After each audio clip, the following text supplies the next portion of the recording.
आज प्रेमियों सत्संग का समय हो गया। सब लोग सामने आके बैठो ताकि एक एक वचन आपकी समझ में आ जाए। जब सामने बैठ के सुनोगे तब तुम्हारी समझ में आएगा कि सत्संग किसे कहते हैं। क्योंकि सत्संग कोई कथा वार्ता का नाम नहीं है, सत्संग कोई भाषण स्पीच प्रवचन का काम नहीं है, और सत्संग कोई मनोरंजन नहीं। यह संत महापुरुषों की वचन वाणी जो हमसे जीवों की बहुपार कहानी है।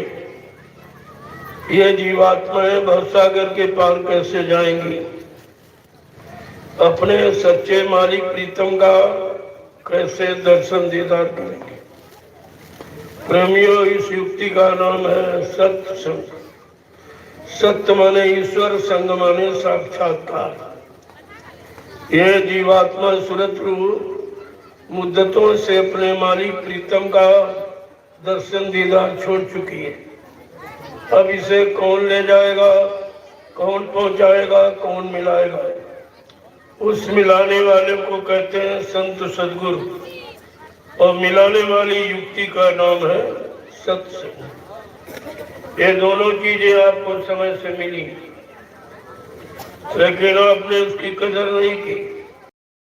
किसी पुण्य कर्म के कारण संत महापुरुषों के घर पे आप पहुंच गए, लेकिन आपने उनकी कदर नहीं की, उनको जाना माना पहचाना नहीं। ये तुम्हारे जीवन का कितना बड़ा धोखा है। इस धोखे की पूर्ति आप रुपए पैसे धन दौलत सामान से नहीं कर सकते। क्योंकि सतगुरु दयाल की दया ये रुपए पैसे से मोल नहीं मिलती, ये बाजार दुकानों पर नहीं बिकती है। ये तो उनकी जब मौज मर्जी हम सब कलयुग के जीवों पर हो जाती है तो वो अपनी दया की बरसात कर देते। अब ये है उनकी दया की बरसात में कितने लोग टिक पाते, कितने छोड़ के भाग जाते हैं। इसी को कहते हैं छटनी और कटनी। बहुत पहले एक इशारा किया गया था कि बच्चा मेरी संगत आगे बहुत बढ़ेगी, जैसे नदी में बाढ़ आती इस तरह मेरी संगत बढ़ेगी तो बच्चा छटनी होगी और कटनी होगी। इस पर जो लोग नहीं समझ पाए, वचनों को याद नहीं कर पाए, विश्वास नहीं कर पाए, तो कुदरत चटनी भी करेगी। ये सब आप तुम्हारा हिसाब क्या हो रही, ये सब उल्टा क्यों हो रहा? ये आपको समझना चाहिए कि हम कुछ कर रहे हैं लेकिन फल कुछ मिल रहा, कोई अच्छा फल नहीं मिल रहा। आप कितने दिनों से पूजा पाठ कर रहे हो, पूजा पाठ का भी कोई लाभ आपको नहीं मिला, क्योंकि जिसने तुमने जिसकी पूजा की वो आज तक तुमको नहीं मिला। चाहे देवी हो, चाहे देवता हो, या भगवान खुदा गॉड गुरु कोई हो, तो आपने उनके यादगार स्थल बनाए, मंदिर बनाया, मस्जिद बनाया, गिरजाघर, गुरुद्वारा, धर्म स्थल, लेकिन उनमें कोई कभी मिला नहीं। कोई पंडा पुजारी, मुल्ला, मौलवी, ग्रंथी, पादरी कोई कह दे कि हम इतने दिनों से याद कर रहे हैं, लाउड स्पीकर लगा के बुला रहे हैं, चिल्ला रहे हैं, लेकिन न कभी वो बोलता है और न कभी आया, न कभी मिला, न कोई हमारी वस्तु उसने स्वीकार की, न बदले में कोई आशीर्वाद श्राप दिया। तो तुम्हें विचार करना चाहिए।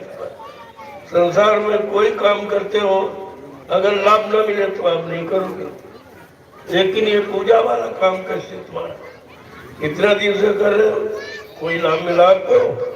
कोई बीमारी परेशानी गई, कोई दुख तकलीफ कम हुआ, कोई मतलब यानी दुर्घटनाएं कम हुई, कोई अकाल मौत यानी जाने की स्थिति किसी की कम हुई? इस पर आपको विचार करना चाहिए था। आखिरकार ये सब उल्टा क्यों हो रहा? हमें जो लाभ सिखाया गया उससे हमें कुछ मिला क्यों नहीं? हम निरंतर परेशानी तकलीफों में, दुख में, लड़ाई झगड़ों में, परेशानियों में, बीमारी महामारियों ने, प्राकृतिक प्रकोपों में, दुर्घटनाओं में, अकाल मौत में फंसते ही चले जा रहे हैं। तो इसका कारण कहाँ है? ये दुख तुम्हारा कौन दूर करेगा? बीमारी महामारी तुम सोचते थे कि डॉक्टर वैद हकीमों से दवाओं से चली जाएगी, तो ये तो सब बहुत बढ़ा दिया आपने। कितने गली गली झोला छाप डॉक्टर दौड़ा दिए, तमाम मेडिकल स्टोर आपने खुलवा दिए, तमाम हॉस्पिटल आपने बनवा डाले, लेकिन बीमारी 200 गुना आगे बैठी। बाबा जी ने पहले ही आपसे कहा था, सन 80 से बराबर जानकारी आपको दे रहे, बड़ी बड़ी बीमारियां होगी, एक की दवा 100 में न मिलेगी, लाशें सड़े पड़ेंगी घर घर में, उठाने वाले मिले न यार, जमाना बदलेगा। आप महात्माओं की बात तो हंसी मजाक समझते रहे और मुसीबत में फंस गया। वो तो सब आपको पहले से बता रहे कि बीमारी का कारण क्या है। जब तक कारण का निवारण नहीं होगा वो काम खत्म नहीं होता। बीमारी आने का कारण आपका गंदा खान पान, गंदे कर्म। जब गंदे कर्म करोगे और गंदा खान पान करोगे तो बीमारी तुम्हारे घर का दरवाजा नहीं छोड़ेगी और नित्य नई बीमारियां आ जाए, क्योंकि ये मुर्दा मांस, ये मनुष्य का भोजन नहीं है। तुमने अपना भोजन खराब कर दिया। परमात्मा खुदा ने तुम्हारे खाने के निमित्त इतना अच्छा अच्छा भोजन बनाया जो किसी का नहीं। सीजनल अनाज, सीजनल दालें, सीजनल सब्जियां, फल फूल मेवे, दूध मक्खन मलाई घी, इसको कहते हैं सात्विक आहार, सात्विक भोजन इसे कहते हैं। मानवीय खुराक यही है। आप अगर अपनी खुराक लेते रहते, अपना भोजन करते रहते, तो तुम्हारे पास कोई बीमारी नहीं, कोई लड़ाई झगड़ा नहीं करता, सब पारस्परिक प्रेम प्यार मोहब्बत में रहते, एक दूसरे के काम आते, सेवा दया सदाचार परमात्मा की यादगार में लगे रहते। आपके मन मस्तिष्क में माँ बहन बेटी बहू की परम पहचान बनी रहती। आपने तो सब खो दिया, कुछ नहीं बचा। आज के 50 साल पहले इतने स्कूल कॉलेज नहीं थे, इतने लोग पढ़े लिखे नहीं थे, लेकिन वो बिना पढ़े लोगों के अंदर प्रेम और सेवा और दया और सदाचार, परमात्मा की यादगार, माँ बहन बेटी बहू की परम पहचान उनमें कूट कूट के भरी। क्योंकि ये शिक्षा हमारे ऋषि मुनियों की देन है। जो ऋषि मुनि महात्मा पहले आए, उन्होंने भी आपको ऐसी शिक्षा दी। उनका कोई नया विषय नहीं होता। जब मनो का खान पान अच्छा होता, क्योंकि हमारे भारत देश ये धार्मिक देश का नियम और कानून है, जैसा करो आहार वैसे बने विचार, जैसा खाओ अन्न वैसा बने तन मन, जैसा पीवो पानी वैसी हो बेबानी। ये सिद्धांत लागू है। और जब तक आप इस कुदरती सिद्धांत में नहीं आओगे, आपके मानव जीवन में सुख शांति कभी नहीं मिलेगी। तुम कितना पैसा कमा लो, कितने मकान बना डालो, कितनी जमीन और दुकान खोल लो, कितनी पढ़ाई लिखाई कर डालो, लेकिन सुख शांति तुम्हारे से दूर जा रही है। इस पर आपको विचार करना चाहिए, क्योंकि तुम्हारा सारा काम सुख शांति पाने का। इसी सुख शांति पाने के लिए आप खेती करते हो, दुकान करते हो, दफ्तर करते हो, बिजली व्यापार मजदूरी करते हो, ये किसी ने करते हो कि सुख शांति मिल जाए।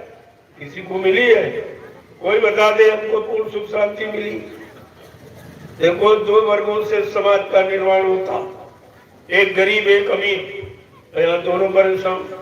गरीब चलो परेशान अपनी गरीबी के कारण, अमीर क्यों परेशान?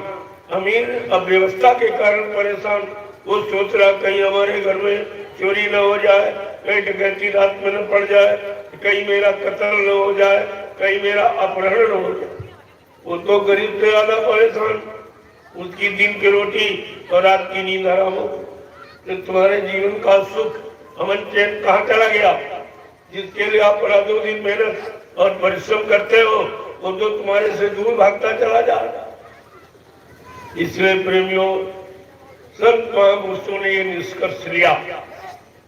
वैसे इस निष्कर्ष कोई नहीं लिया तुम्हारे हित का।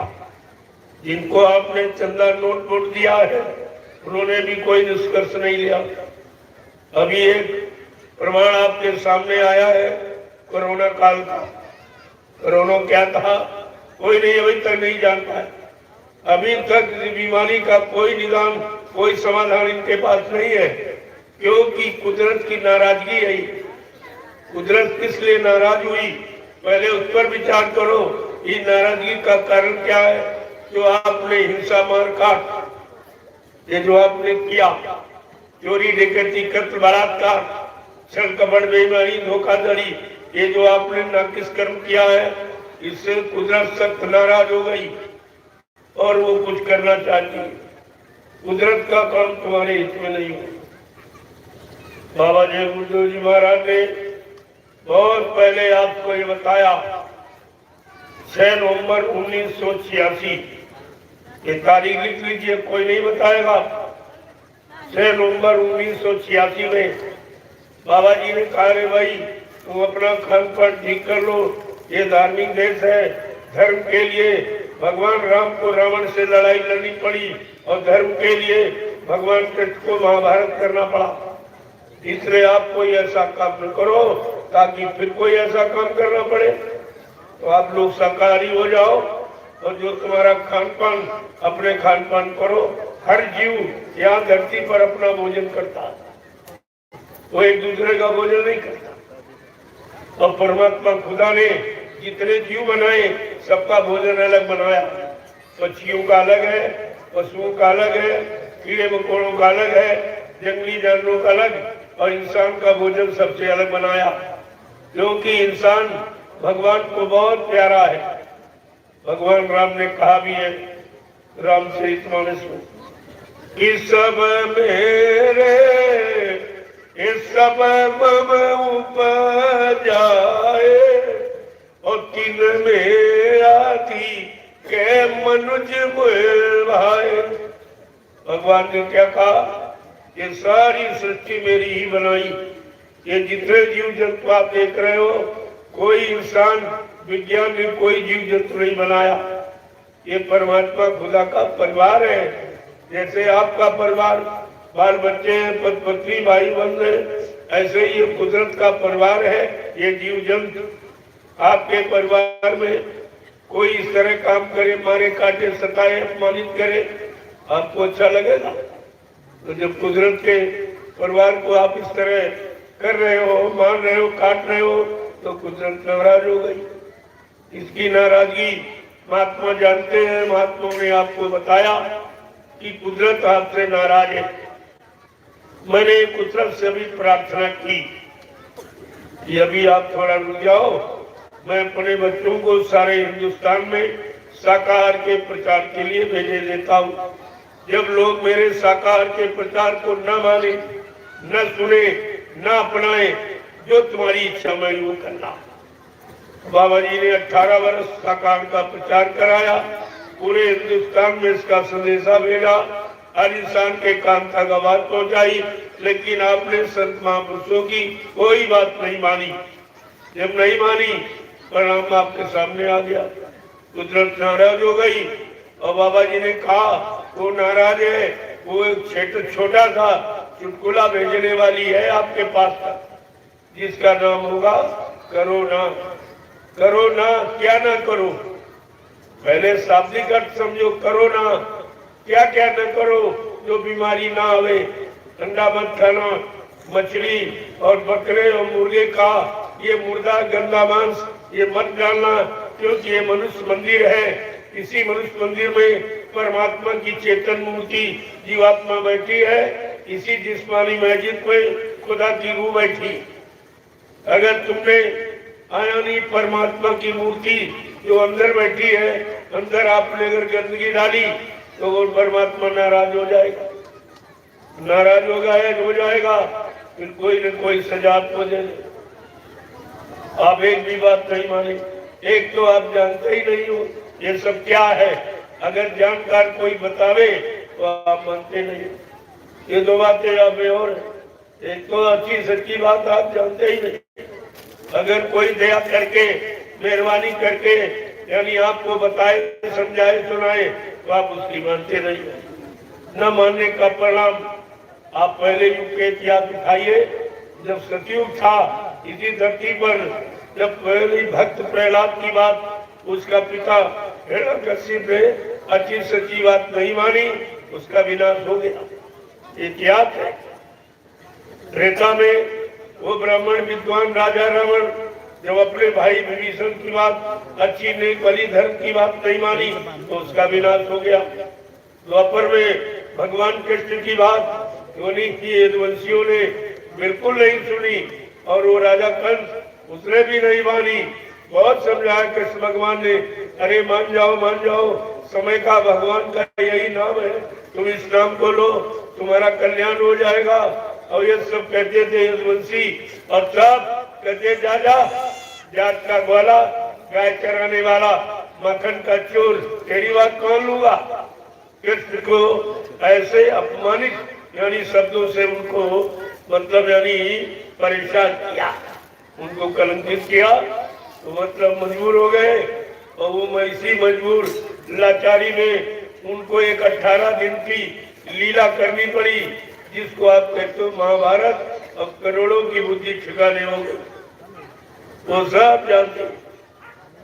ऐसी स्थिति पैदा मत करो जो विनाशकारी शक्ति को यहाँ आना पड़े और अपनी विनाशकारी लीला करनी पड़े।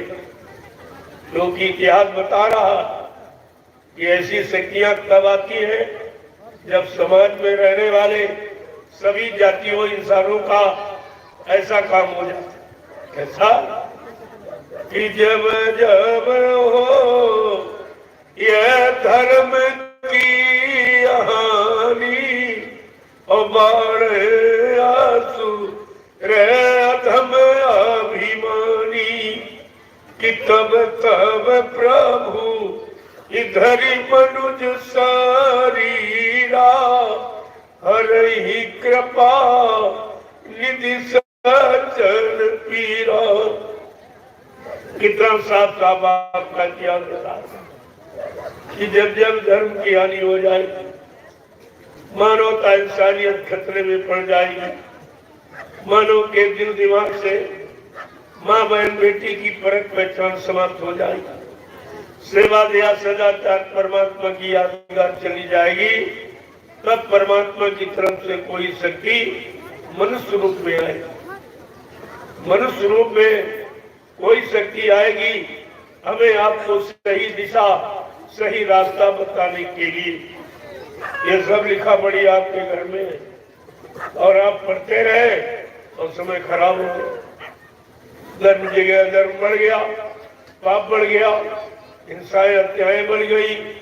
देखिए आप पहले झूठ बढ़ गया, देखिए छल कपट और दगा धोखा ये सब बढ़ गया। तो स्थिति बन गई आने वाली। लेकिन अन्य युगों में तो काल शक्ति आई, लेकिन कलयुग में दयाल शक्ति और काल शक्ति में अंतर है। काल शक्तियों का काम मार काट करना। पहले तो उन्होंने भी समझाया, साम दाम भेद और दंड इन 4 नीतियों का प्रयोग किया। पहले समझाया, फिर आपको लालच दिया, अगर मान जाओगे तुम्हारा परिवार बच जाएगा, बाल बच्चे बच जाएंगे, तुम्हारी संपत्ति धन दौलत कमाई सब बच जाएगी, तुमको मान सम्मान मिल जाएगा। उससे भी लोग नहीं माने। जब कहा देखो रावण नहीं माना, परिणाम क्या हुआ, कंस नहीं माना, परिणाम क्या हुआ, जरासंध नहीं माना, परिणाम क्या हुआ, हिरण्यकशिप नहीं माना, परिणाम क्या हुआ। वो तत्वगत्वा दंड नीति का प्रयोग किया गया। इसी दंड नीति को चाहे राम रावण संग्राम कह लो, चाहे महाभारत कह लो, ये दंड नीति जिसमें संख्या नहीं कितने घूमेली कितने चले गए। और आप नहीं माने, अभी कुदरत को नाराज किया, उसने एक छोटा था चुटकुला भेजा जिसे आप करोना करते हो, करोड़ों एक झटके में चले गए। अरे ईंट पत्थर वाला मंदिर गिर जाएगा, टूट जाएगा, फिर बन जाएगा, लेकिन ये मनुष्य मंदिर जो परमात्मा ने बनाया, अगर ये बिगड़ गया दोबारा आपको नहीं मिलेगा। ये बार बार नसीब आपको नहीं होगा जो आपकी बात मिला हुआ। इसलिए इस मानव शरीर की महिमा को समझो। आखिरकार परमात्मा ने ये जिस्म शरीर आपको क्यों दिया? उसके बाद बहुत शरीर, 4,84,00,000 जिस्म शरीर उसके पास है। किसी शरीर में आपको भेज सकता था, लेकिन मानो अनमोल मंदिर क्यों दिया? ये मंदिर है, मंदिर किस लिए होता? पूजा पाठ करने के लिए, अच्छा सच्चा काम करने के लिए, ये गंदगी फैलाने के लिए, ये बुरे काम करने के लिए। तुमने मनुष्य मंदिर की कोई कीमत नहीं समझी।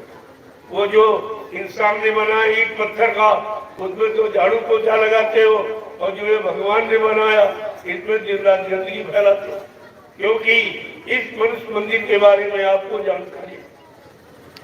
जबकि अगर परमात्मा खुदा ने ये मनुष्य मंदिर न बनाया होता तो ये ईंट पत्थर वाला कौन बना? ये तो इसी ने बनाया है। फिर भी आप भूल गए कि परमात्मा खुदा अपने वाले बनाए वाले मंदिर में रहेगा कि तुम्हारे ईंट पत्थर वाले में रहेगा? क्या इसमें कभी मिला आपको? जब से आपने ये बनाया है, तुम्हें ये नहीं मालूम जब भगवान राम यहाँ आए थे तो कोई इनके नाम का मंदिर नहीं बना।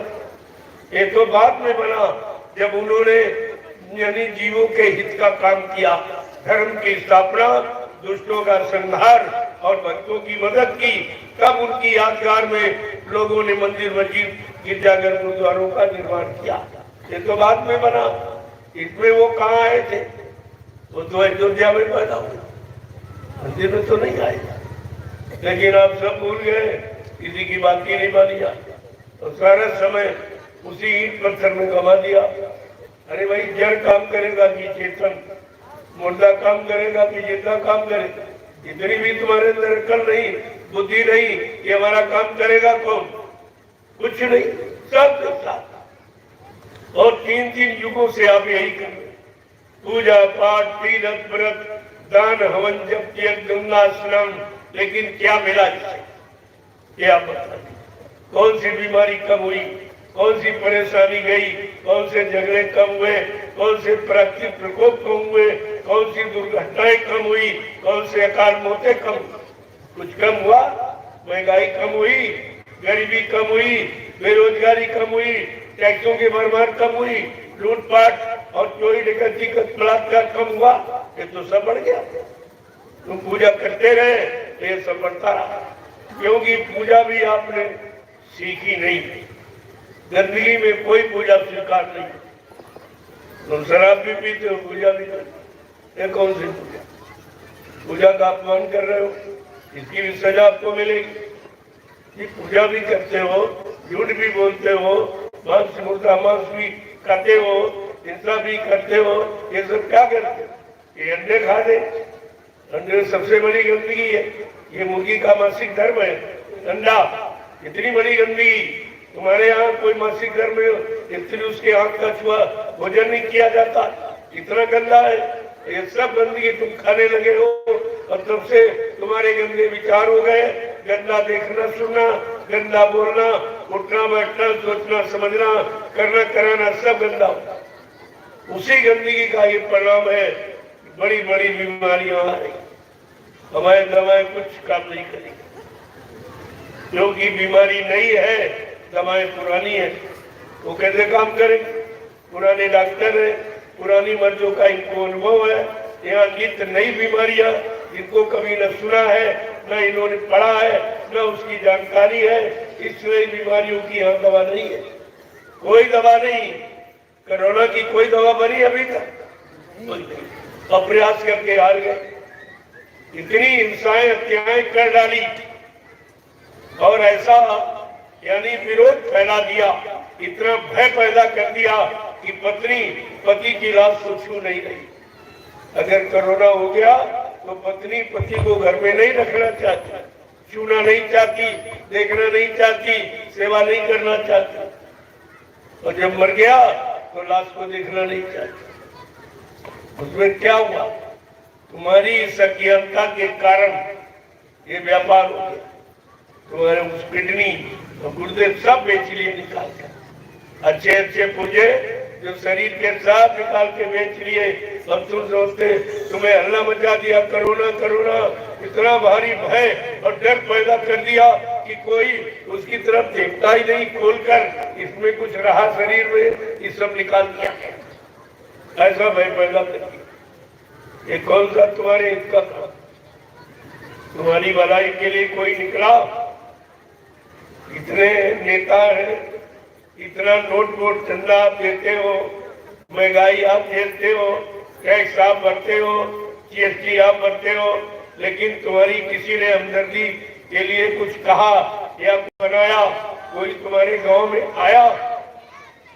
चंदा नोट वोट लेने तो आए, लेकिन परेशानी मुसीबत बीमारी दुख तकलीफ में कोई आया तुम्हारे यहाँ? और समझ भी नहीं आ रही, कोई आया भी नहीं, फिर भी उन्हीं की तरफ अभी देख रहे।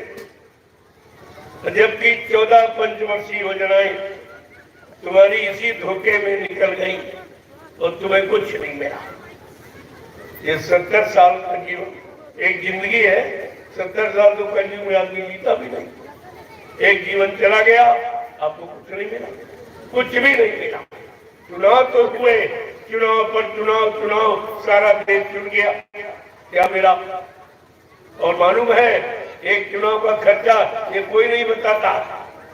ये जनता को बता दिया जाए तो जनता जान जाएगी कि इतना महंगा चुनाव है और महंगे चुनाव से हुआ कुछ नहीं। एक भी काम जनता का नहीं, कोई भी काम तुम्हारे भले का, तुम्हारे लाभ का, तुम्हारे कल्याण का, तुम्हारी सुख शांति का, न्याय सुरक्षा का, रोजी रोटी का कोई काम नहीं। तुम्हारा चुनाव का मतलब क्या? एक चुनाव को खर्चा 70 अरब रुपए, लिख लो, कोई नहीं बताएगा ही। एक चुनाव पंचवर्षीय का खर्चा 70 अरब, और काम क्या? कुछ भी काम नहीं हुआ। इतना महंगा चुनाव, वो फिर ये महंगाई तुम्हारी बात दी जाएगी, तरह तरह के टैक्स लगा दिए जाएंगे, महंगाइयां बढ़ा दी जाएगी, जीएसटी और कोई नया रास्ता निकालेंगे तुमसे पैसा वसूलने का। उनके बाद बहुत रास्ता, वो तो रात दिन यही सोचते रहते कि कौन सा रास्ता निकालो कि जनता समझ भी न पाए, हमारी जेब भरती रहे। और तुम कब जागोगे? ऐसे तुम जब सोए, जब तुम पहले सोए तो 350 वर्ष मुसलमानों ने राज किया हिंदुस्तान का। फिर तुम सो गए तो मुट्ठी भर अंग्रेज आए, उन्होंने 250 वर्ष तुम्हारे पर यानी डट के शासन किया और तुम कुछ नहीं समझ पाए। और 70 साल की आजादी ये बर्बादी में इन लोगों ने खड़ी कर दी और फिर तुम्हारी समझ में कुछ नहीं आया। तुम कब तक सोते रहो? कब जागोगे? कब चेतोगे? कब होश में आओगे? कब अपनी सुख शांति के लिए कुछ प्रयत्न करोगे? तुम्हारी समझ कुछ नहीं आता। एक तो कोई कहता नहीं तुम्हारे लिए, न तुम्हारे लिए कोई सोता। अगर संत महापुरुष कोई योजना बनाते हैं, कोई व्यवस्था तुम्हारे लिए, तो तुम उनकी मानते ही नहीं। बाबा जी ने कब बनाई थी?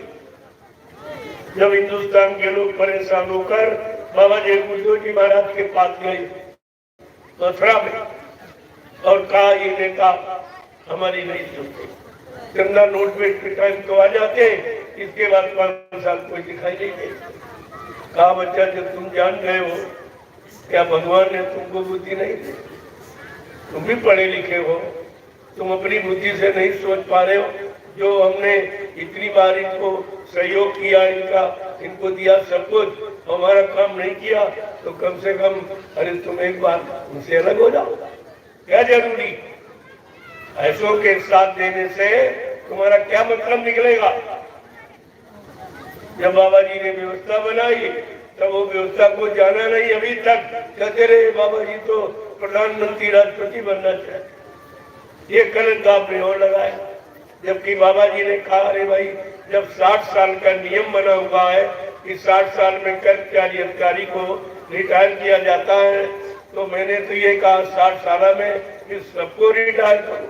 ये प्रजातंत्र है, चाहे प्रजा हो चाहे राजा हो, समान अधिकार है। ये कानून सबके लिए बराबर होना चाहिए। अगर 60 साल में कर्मचारी अधिकारी रिटायर किया जाता है तो 60 साल में मुख्यमंत्री, प्रधानमंत्री, राष्ट्रपति, राज्यपाल इन सबको रिटायरमेंट ले लेना चाहिए, तो प्रजातंत्र माना जाएगा। नहीं तो प्रजातंत्र नहीं है, वो एक तंत्र है, लूटतंत्र, ये धोखे का तंत्र। और आप तो पढ़े लिखे हो, होशियार, डीएम हो, एसपी हो, एसपी, ये किस बात की तुम्हारी डिग्री, किस बात का तुम्हारा ज्ञान जो तुमने अपने लिए कुछ समझ पाए हो? मैं भारत की जनता के लिए आपने कुछ समझ पाया? तुम्हारी पढ़ाई लिखाई किस बात? ये आपको सोचना। 60 साल में सपोज एक अध्यापक कहते कि ये 60 साल में 20-25 बच्चों को नहीं पढ़ा सकता, नहीं संगठित रख सकता। 60 साल में मानव की विकासशील बुद्धि समाप्त हो जाती है। ये इन्होंने कानून बनाया, ये बहुत अच्छा बनाया। तो 60 साल में कर्मचारी अधिकारी को रिटायर किया जा रहा, और ये विधायक और सांसद और मुख्यमंत्री ये सब 70 साल के भर्ती किए जा रहे। ये कौन सा कानून है? ये उसको आप प्रजातंत्र मानेंगे? अरे प्रजातंत्र की परिभाषा तो समझो पहले। प्रजातंत्र का मतलब क्या? तंत्र माने ढांचा, तंत्र माने व्यवस्था। जब प्रजा की व्यवस्था है और प्रजा इस व्यवस्था में कुछ कह भी नहीं सकती, बोल भी नहीं सकती, अपने दुख तकलीफ का बयान भी नहीं कर सकती, तो कहाँ प्रजातंत्र है? कम से कम इन बातों को आपको ध्यान में रखना चाहिए। जब बाबा जी ने तुम्हारी व्यवस्था बना दी दूरदर्शी, अभी तक लोग नहीं समझ पाए। जब दूरदर्शी नहीं, राजनीति गुरु को पाने की है एक नीति, गुरु तक जाने का ये रास्ता। संत महापुरुष कभी राजनीति नहीं करते, लेकिन राजनीति सिखाते। ये हमारे देश का इतिहास है। भगवान राम ने राजनीति की, लेकिन गद्दी पर एक धर्मगुरु, एक राजगुरु को बैठाया। धर्मगुरु विश्वामित्र और राजगुरु वशिष्ठ, दो गुरुओं को बैठाया। जब व्यवस्था बिगड़ती थी राज की, तो गुरु वशिष्ठ से शिक्षा लेते थे, रास्ता पूछते थे, नीति पूछते थे, और धर्म व्यवस्था बिगड़ने पर विश्वामित्र से सहयोग लेते। भगवान को राजनीति चलाने के लिए दो गुरुओं की जरूरत, और ये आज के कोई, इनका कोई गुरु नहीं। ये जितने गद्दी पर इनका कोई गुरु नहीं, सब निगुरे। और निगरों के लिए क्या लिखा? एक निगुरा न मिले चाहे पापी मिले 1000, एक निगुरे के सीट पर 1,00,000 पापियों का वार। जय। इतना अशुद्ध होता है, और आप सब भूल गए। आप महात्माओं की बातें नहीं मानोगे तो परिणाम खराब होगा। संत गोस्वामी जी महाराज ने जब रामचरितमानस को लिखा तो उन्होंने उत्तरकांड लिखा। उत्तरकांड का मतलब समझते हो? तुम्हारे सारे प्रश्नों का उत्तर है, तुम्हारे जीवन की सारी समस्याओं का समाधान है, लेकिन तुम उसको पढ़ते नहीं हो। उन्होंने उसको लिखा है, ऐ कलयुग के जीवो कि साधु ज्ञा का फल सा और जरे नगर कर जैसा। अगर साधु संत महात्माओं की आज्ञा का उल्लंघन किया जाएगा, वो परिवार, समाज, देश, राष्ट्र, मुल्क, जातियां चल के राख हो जाए। आप क्यों नहीं इसको पढ़ा? और आपका हो गया सारा समाज के उत्तर उठा, सब रो रहे, सब चिल्ला रहे, कोई सुनने वाला नहीं। चारों तरफ से मार काट, हिंसा, महंगाई, यही आवाजें आ रही, कहीं सुख शांति की आवाज नहीं आ रही। तो तुम्हारा धर्म कहाँ चला? धर्म स्थल कहाँ चले? इसलिए कुदरत को फैसला लेना पड़ा। ये जड़ जीव है, ये जनता की ममता से अलग नहीं हो पाएंगे, और इनको कभी सुख शांति नहीं मिलेगी। तब ये कुदरत ने फैसला लिया कि तुम्हारे जितने पूजा स्थल थे सब में ताले लगा दिए। क्या किसी इतिहास में आप पढ़ा ऐसा कि किसी राजा ने, किसी बादशाह सम्राट ने, किसी शासक ने ये काम नहीं किया। धर्म स्थलों को कभी यानी बंद नहीं किया गया, स्वतंत्र रखा गया। ये लोग बैठ के पूजा पाठ करेंगे और ये मतलब यानी अच्छे सच्चे बनेंगे तो देश समाज के काम आएंगे। तुम्हारा तो व्यवस्था ही खत्म कर। और कोई नहीं बोला, बड़े मजे की बात में कोई बोला तो ये क्यों कर रहे? इससे बीमारी का क्या मतलब? मंदिर मस्जिद गिरजा गुरुद्वारों में ताले लगा दिए जाए, इससे कौन सी बीमारी चली जाएगी? ये कोई दवा है क्या? कोई उपचार है? ये कोई नहीं बोला, न पक्ष विपक्ष कुछ, तब चुप। और तुमको फिर 3 महीने के लिए घर में जेल खाना बना दिया, तुमको तुम्हारे घर में बंद कर दिया गया। आपने नहीं पूछा भाई मैंने कौन गलती की, कौन सा अपराध किया है, मैंने किसका नुकसान किया है? आखिरकार हमको हमारी जेल, हमारा घर हमको जेल रूप क्यों बना दिया गया? कोई नहीं। तुम्हारा व्यापार बंद, तुम्हारी दुकान बंद, तुम्हारा यातायात आवागमन सब बंद। ये क्या है? ये कौन सी बीमारी की दवा? इससे कौन सी बीमारी चली जाएगी? इससे और व्यवस्था परिवारों की, समाजों की, इंसानों की खराब हो जाएगी। और 3 महीने लॉकडाउन में इन लोगों ने क्या किया? 20 वर्ष ये हिंदुस्तान बहुत पीछे चला गया, अब अपना विकास नहीं कर सकता, सब खत्म। इनके पास कोई खजाना नहीं रहा, इसीलिए देखो नौकरियां खत्म, कोई नौकरी नहीं। जहाँ 10 लोगों की जरूरत वहाँ 2 आदमी रहे, 10 की आवश्यक वहाँ 2। स्कूलों में देखिए आप, जहाँ 10 अध्यापक चाहिए वहाँ 2 ही 3। कहते हमारे पास पैसा नहीं, तनख्वाह कैसे दी, पेंशनें बंद कर दी, ये सब हो गया।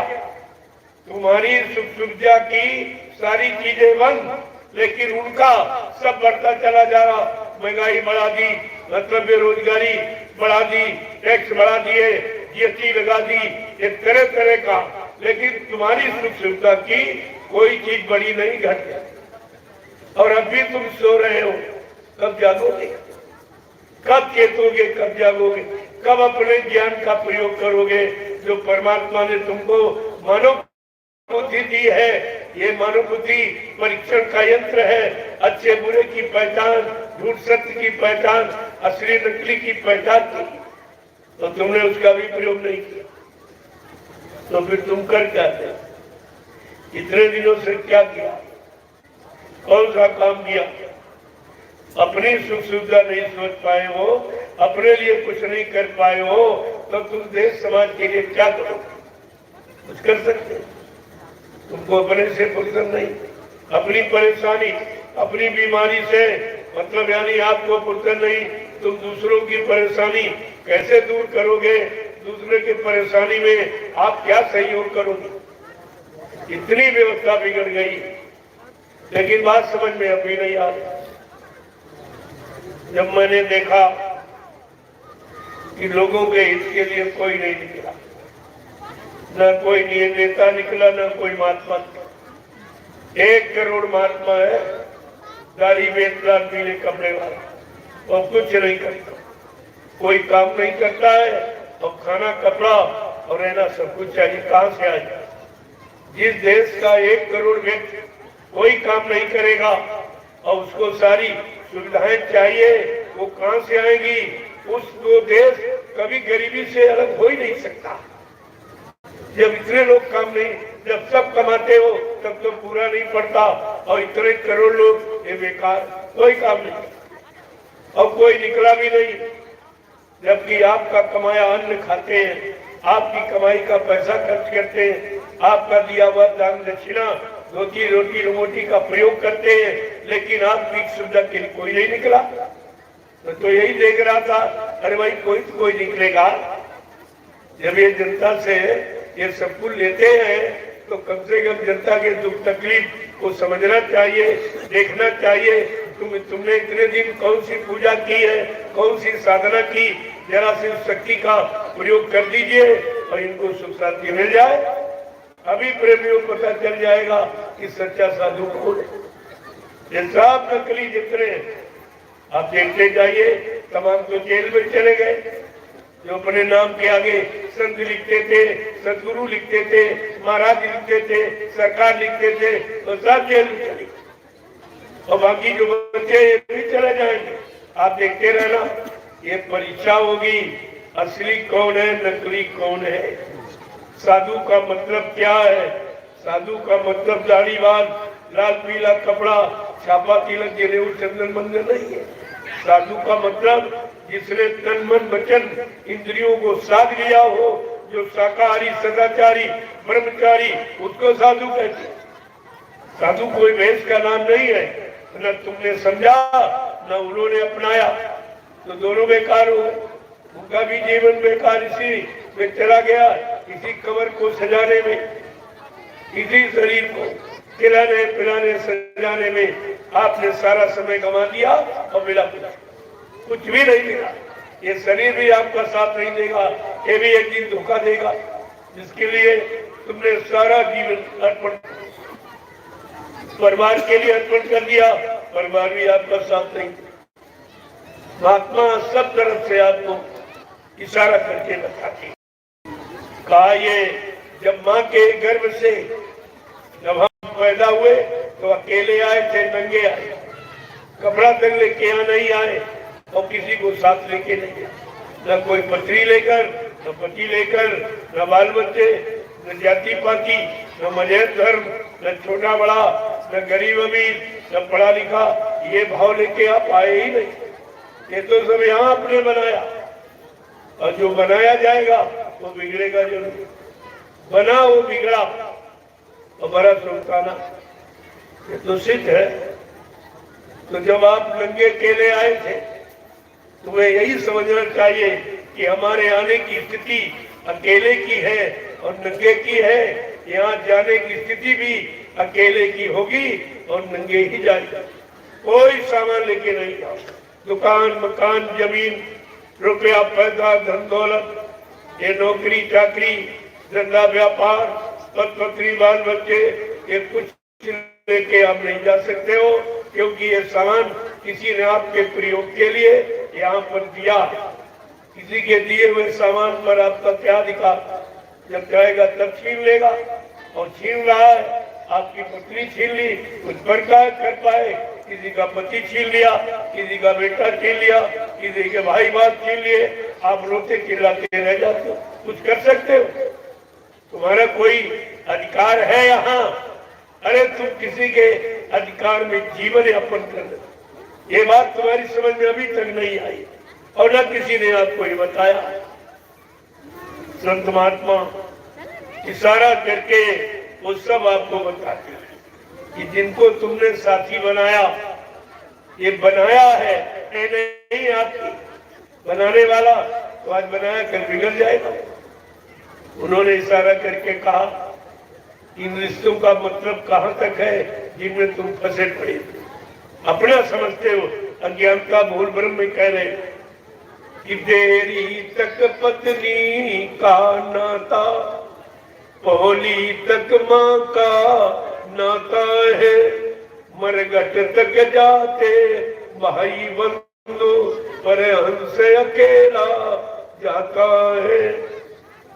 जब जीवात्मा इस शरीर से अकेले ही, शरीर नहीं जाएगा, शरीर तो यही जला दिया जाएगा, गड्ढा खोद के गाड़ दिया जाएगा, या बालू बालू से फेंक दे। इस शरीर को कोई नहीं रखेगा, और फिर भी तुम इसी शरीर के चक्कर में पता नहीं कितना फंसे पड़े हो।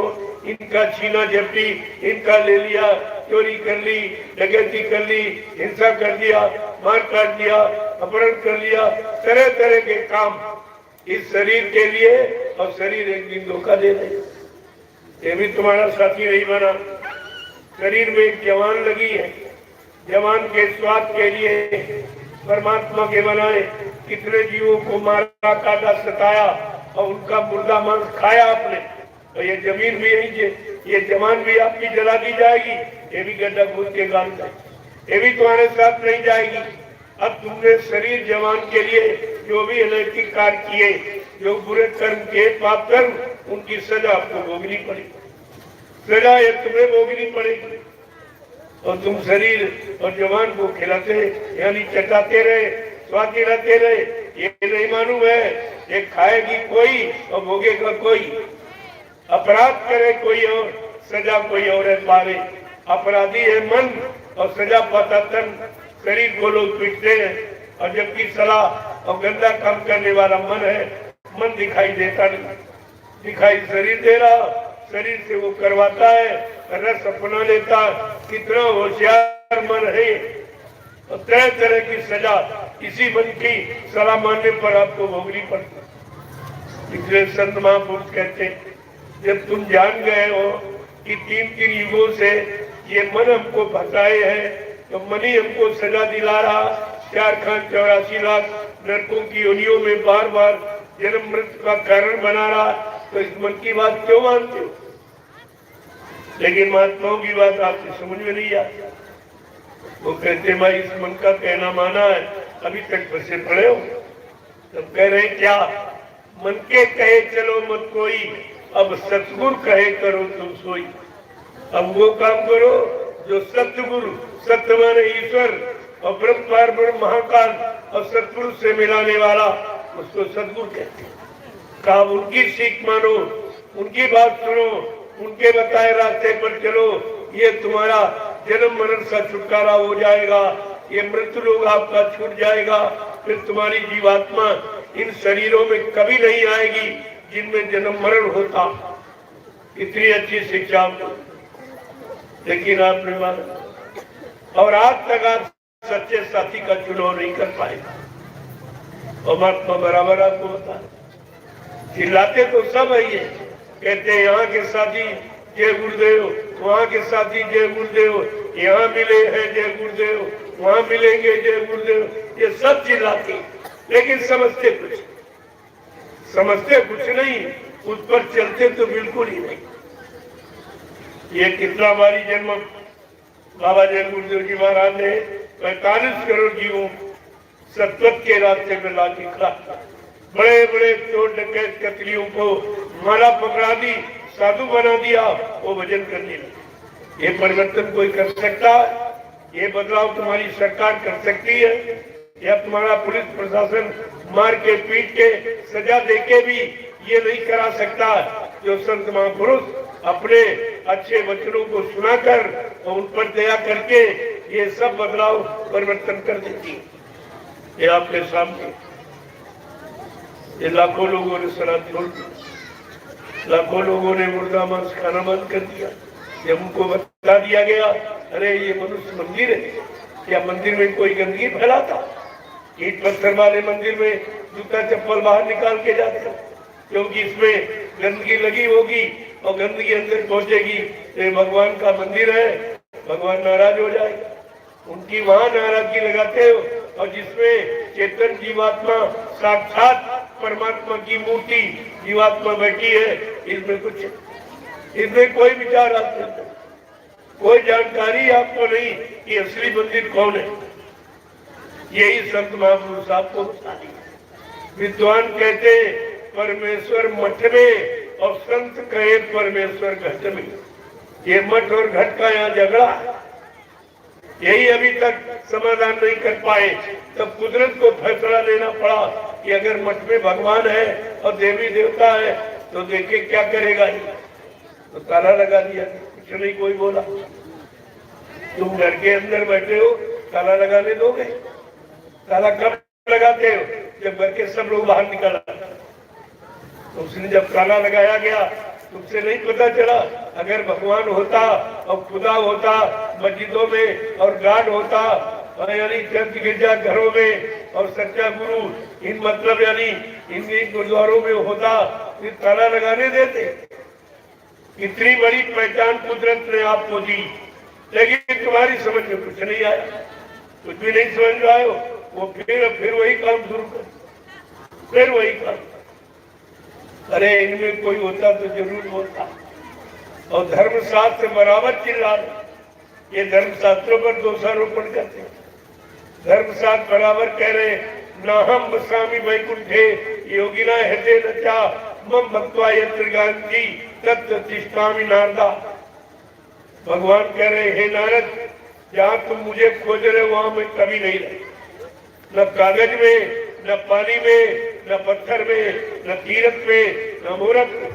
मैं तो तुम्हारे अंदर आत्मा रूप में बैठा, आत्मा स्वरूप में तुम्हारे सबके इस मनुष्य मंदिर में बैठा। तुम अपने मनुष्य मंदिर की जानकारी कभी नहीं लेते हो, किसी से नहीं पूछते हो कि हमारे अंदर यानी आत्मा का अंश, परमात्मा का अंश आत्मा बैठी हुई है, लेकिन हमको मिली क्यों नहीं। कभी किसी संत महात्मा से आत्मा का राज आपने पूछा, आत्मा से मिलने का रास्ता युक्ति आपने ली? कुछ नहीं, तुम्हारी समझ में ही कुछ आता। इतना प्रयास करने पर भी, इतनी जानकारी देने पर बाबा जय गुरुदेव जी महाराज ने 10 जुलाई 1952 से 2012 ये समय पूरे हिंदुस्तान को दिया, जगाने में, चिताने में, होश के ले आने में। सारे हिंदुस्तान में घूम घूम कर हिंदुस्तान का कोई प्रांत, जिला, तहसील, ब्लॉक, शहर, कस्बा, गरीब गांव गुजरा छोड़ा नहीं हो। जहाँ पर आने की जानकारी समय से जगाए, भगवान के नाम की जानकारी और व्यवस्था परिवर्तन की जानकारी न दी हो, ये सब आपको सुनाया गया, लेकिन आपने उनकी एक भी बात नहीं मानी। अब आप मुसीबतों में फंस गए, अब तो आपको आना ही पड़ेगा। बाबा जी ने पहले ही कहा था, अभी महात्मा समझा रहे, आपको हर तरफ से मना रहे, पाप कर्मों में माफी भी दिला रहे। अगर तुमने महात्माओं की बात को न माना, न विश्वास किया, तो पीछे कुदरत खड़ी है, अपने एक झंडे से 20 करोड़ का मारा न्यारा सेकंडों में कर दी। आपने इस बात को नहीं माना, और बाबा जी ने कहा जब कुदरत नाराज हो जाएगी तो जितने काले, नीले, पीले, हरे, लाल झंडे लिए घूम रहे, ये अपने अपने झंडों को फेंक कर अगर तुम्हारे जय गुरुदेव प्रभु नाम के झंडे के नीचे अगर ना जाए तो इस बाबा को बाबा मत कहना। ये कितनी बड़ी सच्चाई।